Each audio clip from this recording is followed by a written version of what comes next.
Hello student, welcome back to my channel Samrat Academy. Student, जितने बच्चे class 10th में और 18 फरवरी को मेरे प्यार से हिंदी का पेपर देने वाले उनके वीडियो सबसे ज्यादा इंपॉर्टेंट है। मेरे प्यार से आज मैं आप लोगों को हिंदी का एक वायरल पेपर बताने वाला हूं और यह वायरल पेपर आपके एग्जाम में 100% बनने वाला है। कोड है मेरे प्यारों से यहाँ पे 801 DB कोड है मेरे प्यार से और यह पेपर 70 नंबर का है और आज मैं आप लोगों को 70 में 70 बिल्कुल क्लियर कराने वाला हूँ। सबसे पहले जो आप लोगों को काम करना है मेरे प्यार से वो है आप लोगों का अनुक्रमांक और नाम यहाँ पे सही से डाल लेना है और इस पेपर को हल करने के लिए आपके पास समय मिलेगा 3 घंटे 15 मिनट। देखिए 3 घंटे 15 मिनट का समय दिया गया है। आप यकीन मानिए कि इस पेपर को अगर आप सॉल्व कर लेते हैं तो 3 घंटा से पहले इस पेपर को आप सॉल्व कर पाओगे। सबसे पहला जो काम करना मेरे प्यार है आप लोगों का निर्देश पढ़ना बहुत ही ज्यादा कंपल्सरी है। और पहला निर्देश देखिए क्या बोला है। पहला निर्देश बोला है कि प्रारंभ के 15 मिनट परीक्षार्थियों को प्रश्न पत्र पढ़ने के लिए निर्धारित है। कह रहा है कि 15 मिनट आपको टाइम दिया जाएगा इस पेपर को पढ़ने के लिए और 3 घंटे में इस पेपर को सॉल्व करना होगा। वहीं दूसरा निर्देश है कि प्रश्न पत्र 2 खंडों में खंड अ तथा खंड ब में विभाजित है। यह पेपर 2 खंडों में बना हुआ है, एक तो खंड अ में, दूसरा खंड ब में। 2 खंडों में पेपर विभाजित है। इसके बाद तीसरा है कि प्रश्न पत्र के खंड अ में बहुविकल्पीय प्रश्न है जिसमें सही विकल्प का चयन करके OMR शीट पर नीले अथवा काले बॉल पॉइंट पेन से सही विकल्प वाले गोले को पूर्ण रूप से काला करें। कह रहा है कि खंड अ में बहुविकल्पीय प्रश्न है। कितने बहुविकल्पीय प्रश्न है तो 20 बहुविकल्पीय प्रश्न है। उनका उत्तर आपको OMR शीट पे देना होगा। आप नीले पेन का यूज कर सकते हो या काले पेन का यूज कर सकते हो रंगने के लिए। पेन आपका सिर्फ बॉल पॉइंट पेन का इस्तेमाल करना है, जेल वाली पेन का इस्तेमाल आप लोगों को नहीं करना है मेरे प्यारे बच्चों। इसके बाद चौथा है कि खंड अ में बहुविकल्पीय प्रश्न है तो प्रत्येक प्रश्न के लिए 1 अंक निर्धारित है। कह रहा है कि एक प्रश्न जो है 1 नंबर के लिए पूछा जाएगा, मतलब कि 20 बहुविकल्पीय प्रश्न पूछेगा। कितने नंबर के लिए? 20 नंबर के लिए। 20 बहुविकल्पीय प्रश्न 20 नंबर के लिए पूछेगा। इसके बाद है कि प्रश्न पत्र के खंड अ के प्रश्न हेतु 1 घंटा तथा खंड ब के प्रश्नों को हल करने हेतु 2 घंटे का समय निर्धारित है। कह रहा है कि खंड अ जिसमें 20 बहुविकल्पीय प्रश्न है उसको हल करने के लिए मेरे प्यारों को 1 घंटे का समय दिया गया है। क्या आपको 1 घंटा लगेगा? नहीं मेरे प्यारों को, आप 5 मिनट के अंदर सारे के सारे ऑब्जेक्टिव क्वेश्चन को कर डालोगे। बाकी जितना भी समय बचेगा पूरा का पूरा खंड ब में लगा दीजिएगा हल करने के लिए। इसके बाद देखिए लास्ट निर्देश मेरे प्यारे बच्चों कि प्रत्येक प्रश्न के सम्मुख उनके निर्धारित अंक दिए गए। मतलब हर एक प्रश्न के आगे लिखा हुआ मिलेगा कि प्रश्न 1 नंबर का है कि 2 नंबर का है कि 4 नंबर का है कि 6 नंबर का है। जितना भी नंबर का कोई भी प्रश्न होगा उसके सामने लिखा हुआ मिलेगा। तो मेरे प्यारों से यह था निर्देश पूरा डिटेल में पढ़ के मैंने आप लोगों को बता दिया। पेपर आप लोगों का इधर से स्टार्ट हो रहा है, मैं पेपर आप लोगों को दिखाता हूँ। चलिए देखिए पेपर आप लोगों का यहाँ से स्टार्ट है। सबसे पहले है खंड अ और खंड अ में सबसे पहले दिया है बहुविकल्पीय प्रश्न। देखिए पहला प्रश्न क्या बोला है, बहुत ही ज्यादा सिंपल प्रश्न है। कई बार इस प्रश्न को मैं करा चुका हूं, वही प्रश्न आया एग्जाम में। कह रहा है कि चिंतामणि के रचयिता है। 1 नंबर के लिए प्रश्न है और ये बात सबको मालूम है कि चिंतामणि की जो रचयिता है मेरे प्यारे आचार्य रामचंद्र शुक्ल जी है। ऑप्शन नंबर सी आप लोगों को दिख रहा है, यही जो होगा बिल्कुल करेक्ट आंसर हो जाएगा। कितना सिंपल प्रश्न पहला ही पूछा है कि चिंतामणि के रचयिता आचार्य रामचंद्र शुक्ल जी है। इसके बाद देखिए दूसरा प्रश्न है कि पंच परमेश्वर कहानी के लेखक है। 1 नंबर के लिए प्रश्न है। तो पंच परमेश्वर कहानी के लेखक इन चारों ऑप्शनों में से कौन है? तो वो है आपके प्रेमचंद्र जी। देखिए पंच परमेश्वर और प्रेमचंद्र जी, इस तरह ट्रिक आप बना सकते हो। प से पंच, प से प्रेमचंद्र, इस तरह ट्रिक बनाकर इसको याद कर लो कि पंच परमेश्वर कहानी के लेखक कौन है? प्रेमचंद्र जी है। इसके बाद है आप लोगों का तीसरा प्रश्न। कह रहा है कि जयशंकर प्रसाद का नाटक नहीं है। मतलब कि 1 नंबर के लिए प्रश्न है। 4 नाटक दिया हुआ है, बताना है कि जयशंकर प्रसाद का नाटक इन चारों ऑप्शन में से कौन नहीं है। तो वो आपके लहरों के राजहंस। लहरों के राजहंस जो है वो जयशंकर प्रसाद का नाटक नहीं है। बाकी आपका ध्रुव स्वामी, चंद्रगुप्त, स्कंदगुप्त ये सभी जो है वो जयशंकर प्रसाद का नाटक है। क्लियर है, समझ में आ गया? याद कर लो मेरे प्यारे। ये एक प्रश्न आपको छोड़ना नहीं है। चौथा प्रश्न है कि शेखर एक जीवनी उपन्यास के लेखक है। 1 नंबर के लिए प्रश्न है। तो शेखर एक जीवनी उपन्यास के लेखक कौन है? अज्ञेय जी। कौन है? अज्ञेय जी। डी वाला ऑप्शन जो होगा बिल्कुल करेक्ट आंसर हो जाएगा। आगे बढ़ते हैं अगले प्रश्न की तरफ। प्रश्न संख्या 5वां कह रहा है कि अपनी खबर आत्मकथा है। 1 नंबर के लिए प्रश्न है। तो अपनी खबर आत्मकथा है। किनकी आत्मकथा है मेरे प्यार? जो अपनी खबर, तो वह है आपके पांडे बेचन शर्मा उग्र की। ये वाला ऑप्शन जो होगा बिल्कुल राइट आंसर हो जाएगा। आगे बढ़ते हैं प्रश्न संख्या 6 कह रहा है भूषण किस युग के कवि है? 1 नंबर के लिए प्रश्न है। तो भूषण की अगर हम बात करें तो भूषण जो है रीतिकाल युग के कवि है, इसलिए बी वाला ऑप्शन जो होगा बिल्कुल राइट आंसर हो जाएगा, रीतिकाल।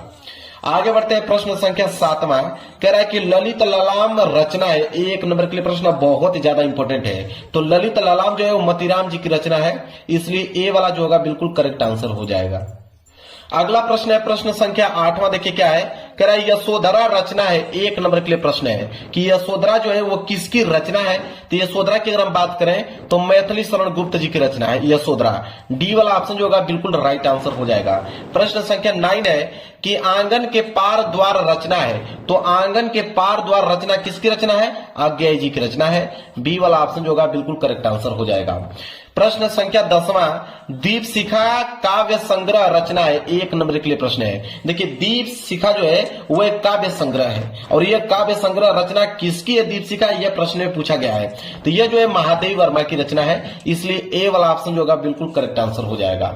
आगे है प्रश्न संख्या 11 कि करुण रस का स्थायी भाव है। 1 नंबर के लिए प्रश्न, बहुत सिंपल, करुण रस का स्थायी भाव शोक होता है, मतलब डी वाला ऑप्शन जो होगा बिल्कुल करेक्ट आंसर हो जाएगा। आगे बढ़ते हैं प्रश्न संख्या 12 की तरफ। कह रहा है कि चरण कमल बंदो हरिराई, कह रहा है उपयुक्त पंक्ति में अलंकार है, मतलब किस अलंकार का उदाहरण है चरण कमल बंदो हरिराई। तो ये तो रूपक अलंकार का उदाहरण है, इसलिए सी वाला ऑप्शन जो होगा बिल्कुल राइट आंसर हो जाएगा। आगे बढ़ते हैं अगला प्रश्न की तरफ। प्रश्न संख्या 13 कह रहा है कि यह सममात्रिक छंद है, इसमें 4 चरण होते हैं और प्रत्येक चरण में 24 मात्राएं होती हैं और 11 और 13 मात्राओं पर यति होती है। यह लक्षण किस छंद का है, मतलब यहाँ पे परिभाषा ही पूछ लिया है। तो यह जो परिभाषा है यह रोला का परिभाषा है, क्योंकि रोला एक सममात्रिक छंद होता है, इसमें 4 चरण होते हैं, प्रत्येक चरण में 24 मात्राएं भी होती हैं और 11 और 13 मात्राओं पर यति लगी रहती है। क्लियर है। चलिए प्रश्न संख्या 14, पर्यावरण शब्द में उपयुक्त उपसर्ग है। अगर पर्यावरण को अगर हम लोग तोड़े तो यह टूटेगा परिधन आवरण के रूप में, परिधन आवरण के रूप में टूटेगा पर्यावरण। तो कह रहा उपसर्ग, उपसर्ग का मतलब जो आगे जुड़ता होता, आगे क्या जुड़ा हुआ है, परि, मतलब कि परि क्या कहलाएगा, उपसर्ग कहलाएगा पर्यावरण का, इसलिए सी वाला ऑप्शन जो होगा बिल्कुल राइट आंसर हो जाएगा। चलिए आगे बढ़ते हैं प्रश्न संख्या 15 की तरफ। चलिए अगला है प्रश्न संख्या 15, कह रहा है कि महानता शब्द में किस प्रत्यय का प्रयोग हुआ है। 1 नंबर के लिए प्रश्न है। देखिए प्रत्यय जो होता है वो लास्ट में जुड़ता है और उपसर्ग जो आगे जुड़ता है, तो इसको तोड़ोगे तो यह टूटेगा महान, महान धनता के रूप में टूटेगा। जो पीछे जुड़ता है उसको प्रत्यय कहते हैं, ता जुड़ा हुआ है, इसलिए यहाँ पे बी वाला ऑप्शन जो होगा वो बिल्कुल राइट आंसर हो जाएगा। क्लियर है। चलिए प्रश्न संख्या 16 कह रहा कि सुख दुख में समास है। मैं कहता हूं हमेशा से कि अगर बीच में योजक चिन्ह आ जाए, योजक चिन्ह का मतलब होता है और, अगर इसको तोड़ोगे तो हो जाएगा दुख और सुख। तो जब भी योजक चिन्ह देके पूछे कि समास, तो आंख बंद करके द्वंद्व समास पे ट्रिक करके आना है आप लोगों को। डी वाला ऑप्शन जो होगा बिल्कुल राइट आंसर हो जाएगा। 1 नंबर यहां से भी क्लियर हो गया। चलिए प्रश्न संख्या 17 देख लीजिए क्या है। प्रश्न संख्या 17 है कि निम्नलिखित में से अग्नि का पर्यायवाची नहीं है। 1 नंबर के लिए प्रश्न है। तो अग्नि का पर्यायवाची शब्द तो अनिल नहीं है, अनिल जो है अग्नि का पर्यायवाची शब्द नहीं है, बाकी आपका अनल, पावक, ज्वाला ये सब जो है अग्नि का पर्यायवाची शब्द है, इसलिए बी वाला जो होगा बिल्कुल राइट आंसर हो जाएगा। प्रश्न संख्या 18, अध्यापक द्वारा कक्षा का जायजा लिया गया, वाक्य में प्रयुक्त वाच्य, इसमें वाच्य पूछा है। 1 नंबर के लिए प्रश्न है, तो इसका राइट आंसर हो जाएगा कर्मवाच्य, क्योंकि अध्यापक का कर्म ही होता है कि वह कक्षा का जायजा ले। क्लियर है।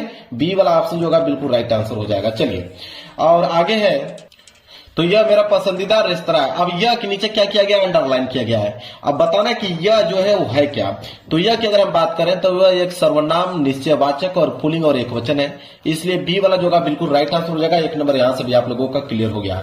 लास्ट प्रश्न बहुविकल्पीय का मेरे प्यारे बच्चों, कि तद मतलब स्त्रीलिंग शब्द का सप्तमी विभक्ति बहुवचन का रूप होगा। देखिए तद जो है स्त्रीलिंग शब्द है और इसका आपको बताना है कि सप्तमी विभक्ति और बहुवचन का रूप क्या होगा। ठीक है, तो इसका जो सप्तमी विभक्ति और बहुवचन का रूप होगा तासु। क्या होगा, तासु होगा। बी वाला जो होगा बिल्कुल करेक्ट आंसर हो जाएगा। 1 नंबर यहां से भी आप लोगों का फिक्स हो गया।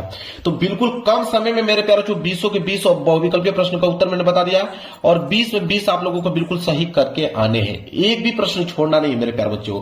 अब यहां से स्टार्ट करेंगे हम लोग खंड ब। चलिए देखिए यहां से स्टार्ट हो गया आप लोगों का खंड ब, और खंड ब जो है उसमें वर्णात्मक प्रश्न दिए गए। प्रश्न संख्या 21, 20 के बाद आएगा प्रश्न संख्या 21वां।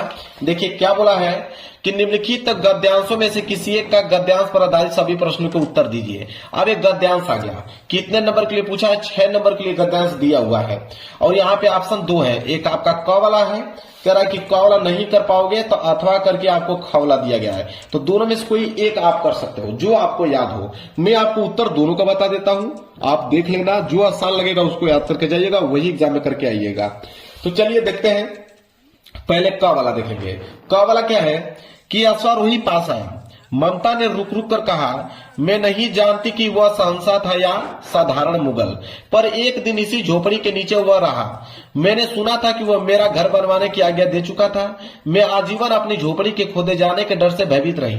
भगवान ने सुन लिया, मैं आज इसे छोड़े जाती हूँ। अब तुम इसका मकान बनाओ या महल, मैं अपने चीर विश्राम गृह में जाती हूँ। अब मेरे प्यारों, इसके नीचे 3 प्रश्न हैं। पहला है कि उपयुक्त गद्यांश का संदर्भ लिखिए, 2 नंबर मिलेगा। चलिए इसका संदर्भ देखते हैं। तो देखिए मेरे प्यारों, प्रश्न संख्या 21 में हम लोग क वाला कर रहे हैं और क में भी पहला प्रश्न कर रहे हैं और उसका उत्तर है संदर्भ। तो हम लोग पहले संदर्भ हेडिंग डालेंगे, लिखेंगे कि प्रस्तुत गद्यांश हमारी पाठ्य पुस्तक हिंदी के गद्य खंड में संकलित ममता नामक कहानी से लिया गया है। इसके लेखक कौन है? जयशंकर प्रसाद जी हैं। मेरे प्यार बच्चों, किस चैप्टर से लिया गया है? ममता चैप्टर से लिया गया है। इसके लेखक कौन है? जयशंकर प्रसाद जी हैं। बस मात्र 2 ही चीजों का ध्यान रखना है, किस चैप्टर से लिया गया है, इसके लेखक कौन है। ये हो गया आप लोगों का संदर्भ, बिल्कुल यहां से क्लियर, 2 नंबर आपका मिल गया। इसके बाद दूसरा प्रश्न है, गद्यांश के रेखांकित अंश की व्याख्या कीजिए, 2 नंबर। जहां तक अंडरलाइन किया गया है, तो अंडरलाइन तो यहां तक किया गया है, यहां से स्टार्ट है, यहां पे समाप्त है कि मैं आजीवन अपनी झोपड़ी के खोदे जाने के डर से भयभीत रही। भगवान ने सुन लिया, मैं आज इसे छोड़े जाती हूँ। तो अब तुम इसका मकान बनाओ या महल, में अपने चीर विश्राम गृह में जाती हूँ। इसका मैं व्याख्या करना है। चलिए इसका व्याख्या नोट कीजिए।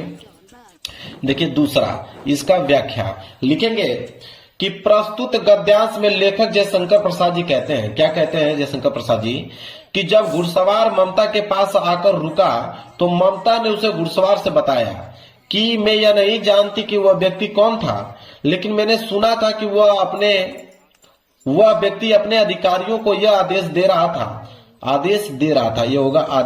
रहा था कि झोपड़ी को तोड़कर एक अच्छा सा मकान बनवा दिया जाए। मैंने जिस दिन से उसकी यह बात सुनी थी, तब से अपनी झोपड़ी के टूटने के डर से भयभीत रही। जिस झोपड़ी में मैंने अपने जीवन के इतने बरस गुजारे हैं, वह न जाने कब टूट जाएगी और मैं बेघर हो जाऊंगी। किंतु ईश्वर ने मेरी प्रार्थना सुन ली। अब तक मेरी झोपड़ी सुरक्षित रही। अब जबकि मृत्यु निकट है और मैं अपनी झोपड़ी को छोड़कर ईश्वर की शरण में जा रही हूं, तब यहां चाहे मकान बनाओ या महल। क्लियर है? बिल्कुल डिटेल में अपनी भाषाओं में मैंने इस व्याख्या को व्यक्त किया है। तो इस तरह आप लोगों को लिखना है, 2 नंबर आपका मिल जाएगा। एक प्रश्न और है तीसरा, कि ममता के आजीवन भयभीत रहने का क्या कारण था, 2 नंबर इसमें मिलेगा। तो इसका हम लोग उत्तर लिखेंगे तीसरे का, कि ममता आजीवन अपनी झोपड़ी के खोदे जाने के भय से भयभीत रही।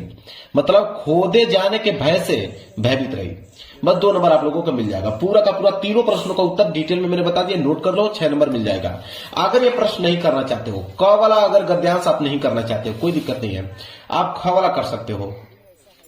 ख वाला क्या है कि कितना जीवन बरस पड़ा है इन दीवारों पर, जैसे फसाने अजायब का भंडार खुला पड़ा हो। कहानी से कहानी बनती चली गई।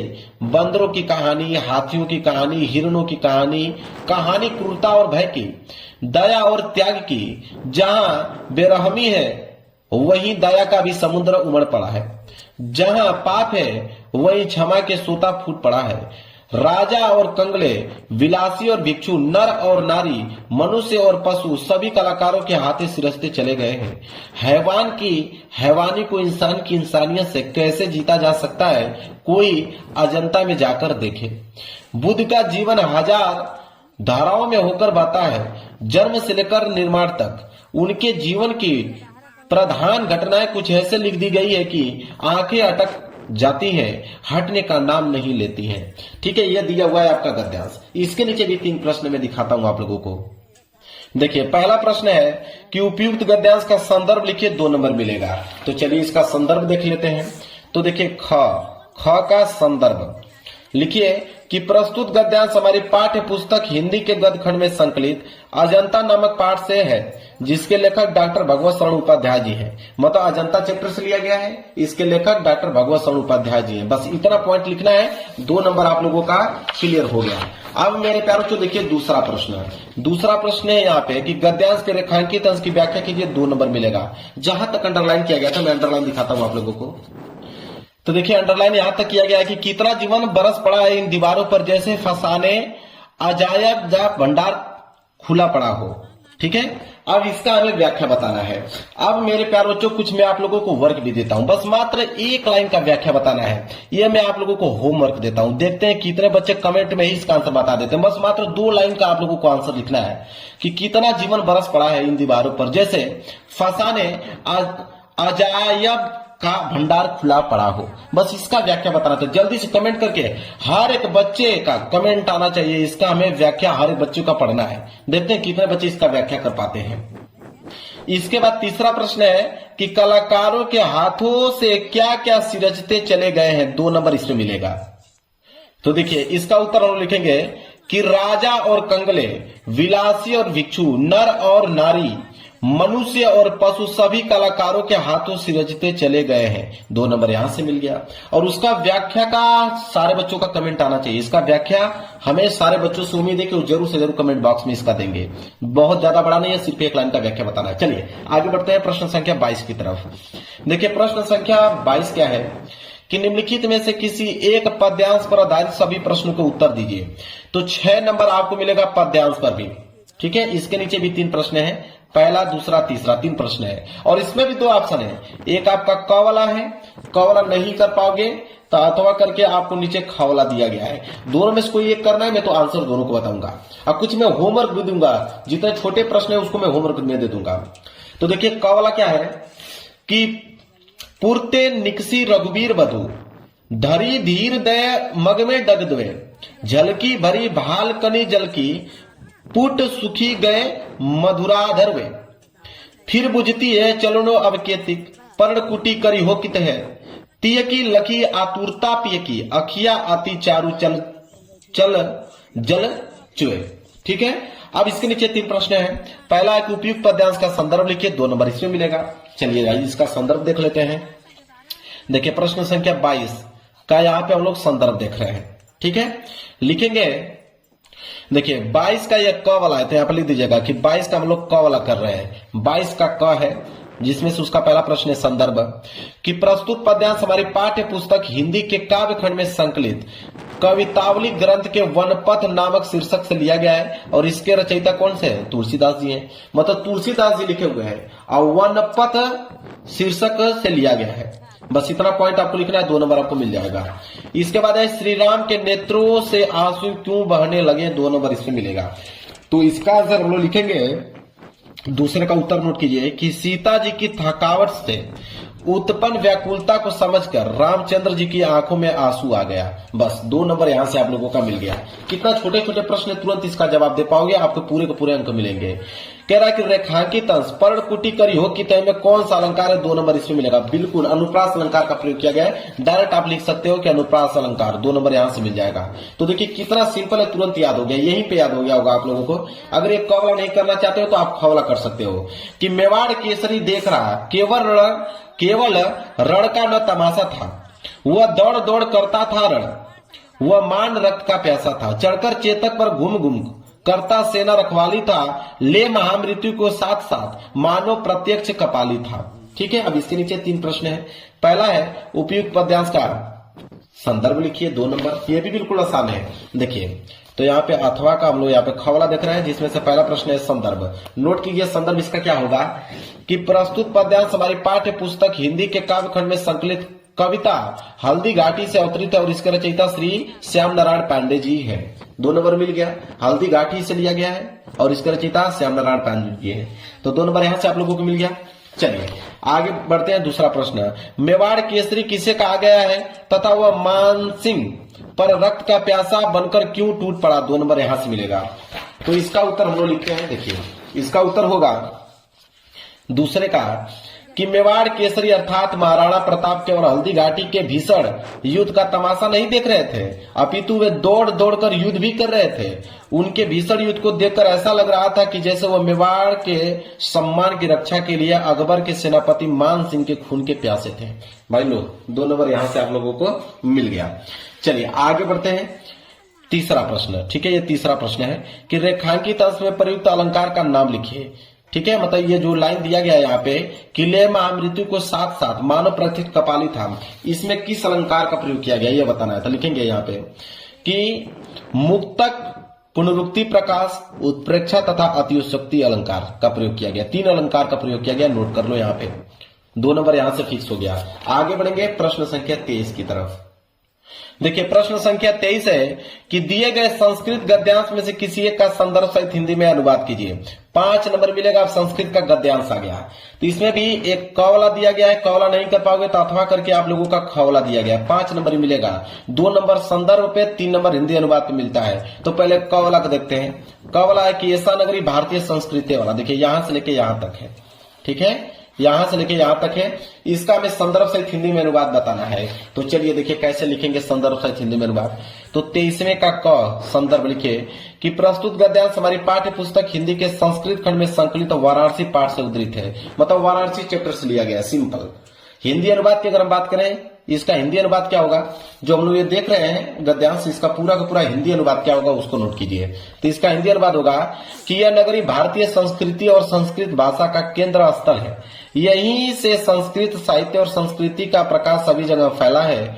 मुगल युवराज दारासिकों ने यहाँ आकर भारतीय दर्शन शास्त्रों का अध्ययन किया था। वह अनेक ज्ञान से इतना प्रभावित हुआ, वह उनके ज्ञान से इतना प्रभावित हुआ था कि उसने इन उपनिषदों का जो अनुवाद है वो फारसी भाषा में करवाया। बस यहां से 2 नंबर और यहां से 3 नंबर, टोटल 5 नंबर मिल गया।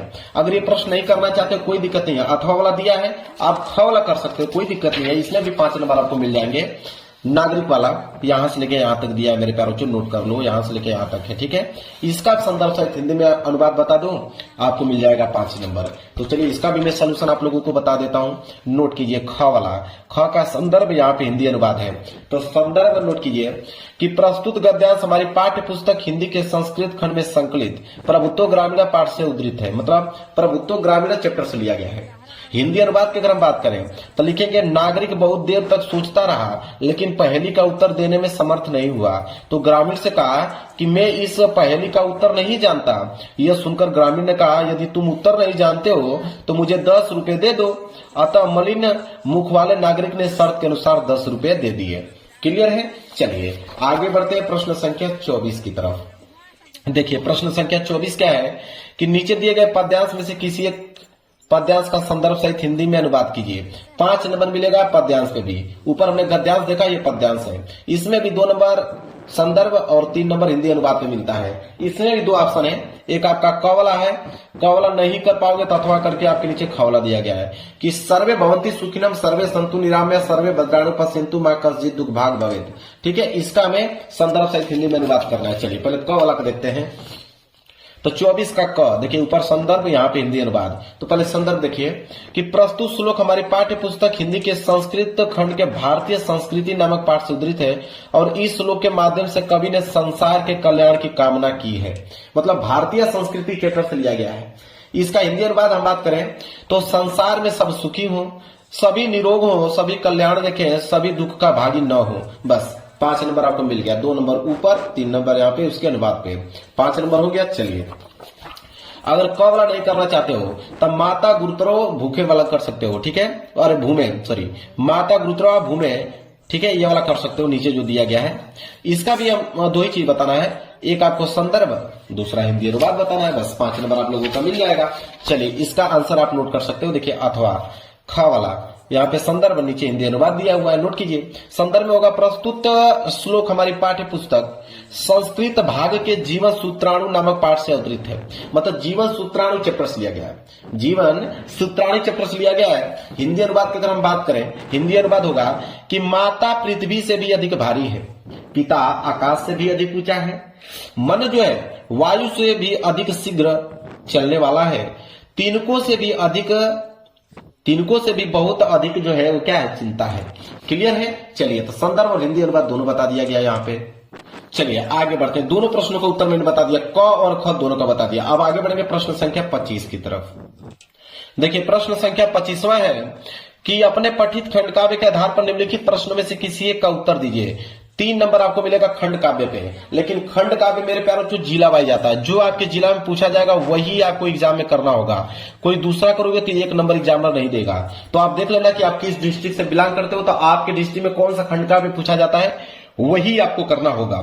खंड काव्य बहुत सारे हैं, मुक्ति दूत है, ज्योति जवाहर है, अग्र पूजा है, यहाँ पे मेवाड़ मुकुट दिया गया है, इसके बाद जय सुभाष दिया गया है, इसके बाद आप देखोगे तो मातृभूमि दिया गया है, कर्ण दिया गया है, इसके बाद आपका करमवीर दिया गया है, इसके बाद आपका तुमुल दिया गया है। इतने सारे हैं, लेकिन आप देख लेना कि आप किस डिस्ट्रिक्ट से बिलोंग करते हो, तो आप में कौन सा खंड का में पूछा गया है।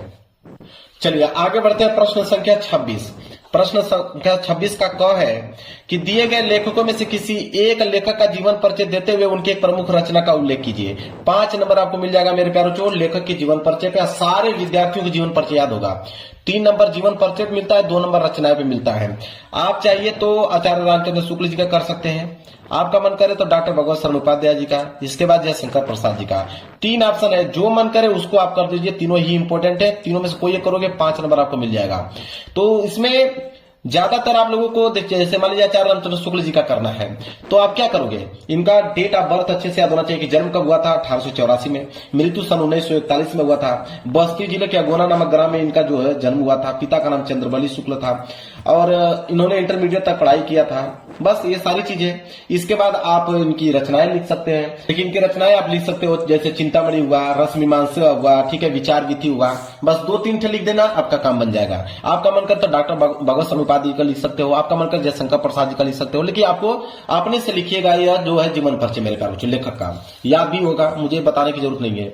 इसके बाद ख वाला कि दिए गए कवियों में से किसी कवि का जीवन परिचय देते हुए उनके प्रमुख रचना का उल्लेख कीजिए, 5 नंबर मिलेगा। तो कवि का भी आप लोगों का जीवन परिचय याद ही होगा। आपको गोस्वामी तुलसीदास का याद ही होगा, रसखान जी का याद ही होगा, सुमित्रानंद पंत जी का, मैथिली शरण गुप्त जी का। आपके पास ऑप्शन 4 है, जिनका याद होगा कोई एक कर लीजिएगा, आपको 5 नंबर मिल जाएगा। याद रहे 3 नंबर जीवन परिचय पे, 2 नंबर रचनाएं पे मिलता है। चलिए आगे बढ़ते प्रश्न संख्या 27 कि अपने पाठ्य पुस्तक में से कंठस्थ को एक श्लोक लिखिए जो इस प्रश्न पत्र में न आया हो, 2 नंबर मिलेगा। कोई एक ऐसा श्लोक लिखना है जो इस पेपर में न आया हो, ठीक है, पेपर में जो आया रहेगा उसको अगर लिख दोगे तो क्या होगा, 1 नंबर आप लोगों को नहीं मिलेगा। तो चलिए मैं एक श्लोक आप लोगों को बता देता हूं, वो नोट कर लो, ठीक है। ये पहला श्लोक है यहाँ पे मेरे प्यारे बच्चों, आप इसको नोट कर लो, आपको नंबर मिल जाएंगे 2 नंबर, इसको नोट कर लो। और देख लेना किताब में कोई सिंपल सा है तो उसको याद कर लेना, जो इस पेपर में बस ना आया हो, कोई अलग से आप लिख सकते हो, कोई दिक्कत नहीं है। इसके बाद है प्रश्न संख्या 28, कह रहा है कि निम्नलिखित में से किन्हीं 2 प्रश्नों को उत्तर संस्कृत में दीजिए, 2 नंबर मिलेगा। 1, 2, 3, 4 आपके पास ऑप्शन 4 है, ठीक है। अकेले 2 ही प्रश्नों का उत्तर आपको देना है संस्कृत में। तो मैं 3 प्रश्नों का उत्तर दे देता हूं, एक पहले का, एक दूसरे का, एक तीसरे का। तीनों का उत्तर मैं बता देता हूं, यहाँ पे लिख के लेकर आ गया हूं मैं। ये पहले का उत्तर है, ये दूसरे का, ये तीसरे का। तीनों का सीरियल बाय सीरियल लिख के आया हूं, नोट कर लो। कोई 2 ही करना है आपको, ठीक है। चलिए प्रश्न संख्या 28 कंप्लीट। प्रश्न संख्या 29 की तरफ बढ़ते हैं। चलिए प्रश्न संख्या 29 है कि निम्नलिखित में से किसी एक विषय पर निबंध लिखिए, 7 नंबर आपको मिलेगा, ठीक है। किसी एक विषय पे आप लोगों को निबंध लिखना है, या तो आप देश प्रेम पे लिख सकते हो, या तो आप आतंकवाद की समस्या और समाधान पे लिख सकते हो, या तो प्रदूषण और मानव जीवन पे लिख सकते हो, या तो आजादी का अमृत महोत्सव है उस पे आप लिख सकते हो। तो जो आपको याद हो मेरे प्यारे बच्चों उसको आप लिख सकते हो। मैं एग्जाम्पल के तौर पे मेरे प्यारे बच्चों आप लोगों को बता देता हूं, देश प्रेम पे मैं देश प्रेम पे बता देता हूं, आप इसको नोट कर सकते हो। देखिए जब भी आप देश प्रेम पर निबंध लिख रहे हो, चाहे किसी पे निबंध लिख रहे हो, आप रूपरेखा लिख लो। रूपरेखा में आप कौन कौन सी हेडिंग बनाने वाले हो, प्रस्तावना, स्वदेश का अर्थ क्या है, स्वदेश प्रेम का वास्तविक स्वरूप क्या है, स्वदेश प्रेम के उदाहरण क्या है, उपसंहार। बस 4, 5, 6 हेडिंग आप डाल लो और उसमें आप निबंध को समाप्त कर दो। जैसे पहले हेडिंग है प्रस्तावना, लिखो कि माता और जन्मभूमि की गरिमा स्वर्ग से बढ़कर है। जिस धरती की गोद में हमारे शरीर का पालन पोषण हुआ है उसके प्रति लगाव होना स्वाभाविक है। अपने देश के लिए हमें कुछ न कुछ त्याग अवश्य करने चाहिए। सच्चा सुख तो उसी मनुष्य को मिलता है जिसके हृदय में देश का प्रेम सागर लहराया करता है। बस यह प्रस्तावना के रूप में लिख लो। दूसरी हेडिंग है स्वदेश प्रेम का अर्थ क्या होता है, कि स्वदेश प्रेम से तात्पर्य देश के लिए मर मिटना ही नहीं बल्कि अपनी सेवा द्वारा देश के आर्थिक, सामाजिक, सांस्कृतिक आदि विभिन्न पक्षों का विकास करना भी है। इससे प्रत्येक कार्य जिससे स्वदेश का हित होता है स्वदेश प्रेम का प्रतीक है। कि जो व्यक्ति जिस पद पर है, ठीक है, यदि वहां पर देश के हित का काम करे तो देश की क्या होगा, उन्नति भी होगा। फिर तीसरा हेडिंग है स्वदेश प्रेम का वास्तविक स्वरूप क्या है। लिखो स्वदेश प्रेम हमें अपने देश को आगे बढ़ाने तथा दूसरे देशों से अपनी रक्षा करने के लिए ढाल का काम करता है। वह हमें त्याग एवं बलिदान का पाठ पढ़ाता है। देश की सुरक्षा के साथ वहां की सामाजिक एवं सांस्कृतिक सुरक्षा की ओर ध्यान दिलाता है। ठीक है। इसके बाद हेडिंग अगली रहेगी स्वदेश प्रेम के उदाहरण। ये हेडिंग है स्वदेश प्रेम के उदाहरण। इसके बाद लिखोगे इसमें कि सीमा और सैनिकों का शहीद होना स्वदेश प्रेम का उदाहरण है। खेत में काम करते हुए देश की खाद्यान्न व्यवस्था को उच्च बनाए रखना किसानों का स्वदेश प्रेम है। अपने देश की आजादी को बरकरार रखने में मदद करना स्वदेश प्रेम है। एक साहित्यकार द्वारा अपनी रचनाओं द्वारा लोगों में साहस भरना देश स्वदेश प्रेम का क्या है, उदाहरण है। इसके बाद लास्ट हेडिंग आप डालिएगा उपसंहार लिखिएगा। आज हमारे देश में स्वतंत्र सदियों गुलामी के बाद हमें आजादी मिली है। हमें इस आजादी को अपने आने वाले पीढ़ियों के लिए सुख और समृद्धि का स्रोत बनाना चाहिए। यह तभी संभव है जब प्रत्येक नागरिक में स्वदेश प्रेम की भावना जाए, जिससे हम आजाद सदियों तक रह सके। क्लियर है? बिल्कुल आसान शब्दों में मैंने स्वदेश प्रेम पे निबंध आप लोगों को लिख के दिखा दिया। इसके बाद है प्रश्न संख्या 30वां। प्रश्न संख्या 30वां है कि रेलवे के महाप्रबंधक को एक शिकायती पत्र लिखिए जिसे टिकट निरीक्षक द्वारा किए गए अभद्र व्यवहार का उल्लेख हो। 4 नंबर मिलेगा। अगर ये प्रश्न नहीं करना चाहते हो तो अथवा करके है कि राज्य परिवहन निगम के मुख्य प्रबंधक को बस चालक के अप्रशंसनीय व्यवहार का उल्लेख करते हुए शिकायती पत्र लिखिए। तो मैं नीचे वाला आपको बता देता हूँ, 4 नंबर आपको मिल जाएगा। चलिए देखिए कैसे लिखोगे। सबसे पहले लिखोगे प्रिय मुख्य प्रबंधक, कामा लगाओगे, डेट यहाँ पे लिख लीजिएगा, लिखिएगा सेवा में मुख्य प्रबंधक राज्य परिवहन निगम। इसके बाद डालिएगा विषय, मतलब किसके बारे में लिख रहे हो यह पत्र लेखन। लिखोगे बस चालक के अप्रशंसनीय व्यवहार के संबंध में। लिखोगे महोदय महोदया, दोनों में से कोई एक होगा। लिखिएगा मैं, यहाँ पे अपना नाम लिख दीजिएगा, फिर अपना पता लिख दीजिएगा। यहाँ का निवासी हूँ। मैं आपको सूचित करना चाहता हूँ कि हाल में मैंने, यहाँ पे डेट लिख दीजिएगा कि इस डेट को बस संख्या लिख दीजिएगा, मैं यात्रा की थी। इस यात्रा के दौरान बस चालक ने यात्रियों के साथ अत्यंत असभ्य व्यवहार किया। उन्होंने यात्रियों को उचित तरीके से नहीं समझाया और समय पर बस नहीं चलाई। मैं आपसे निवेदन करता हूँ कि इस मामले की जांच की जाए और उचित कार्रवाई की जाए। यहाँ पे अपना नाम और यहाँ पे अपना मोबाइल नंबर। तो यह नहीं कि बोर्ड एग्जाम में अपना नाम और मोबाइल नंबर लिख दीजिएगा। अपना नाम की जगह पे आप लिख सकते हो क ख ग लिख सकते हो, और मोबाइल नंबर पे मान लीजिए जैसे 9654 लिखने के बाद यहाँ पे ऐसे कर सकते हो, क्रॉस बना सकते हो। क्लियर है? चलिए, तो इस तरह आप लोगों का यहाँ पे पेपर पूरा हो गया मेरे प्यारे बच्चों। समाप्त, मैंने पूरा का पूरा पेपर आप लोगों को समाप्त कर दिया 801 DB। अगर आपको भी 70 में 70 नंबर लाना है 18 फरवरी को, तो मेरे प्यारे बच्चों इस पेपर को तैयार कर लो मेरे प्यारे बच्चों। 100% ये पेपर बनेंगे और यहाँ से आप सारे के सारे प्रश्नों को उत्तर देकर आने वाले हो। वीडियो को लाइक कर देना, चैनल पर नए हो तो चैनल को जरूर सब्सक्राइब कर लेना। मिलेंगे प्यार से नेक्स्ट वीडियो में, तब तक के लिए धन्यवाद।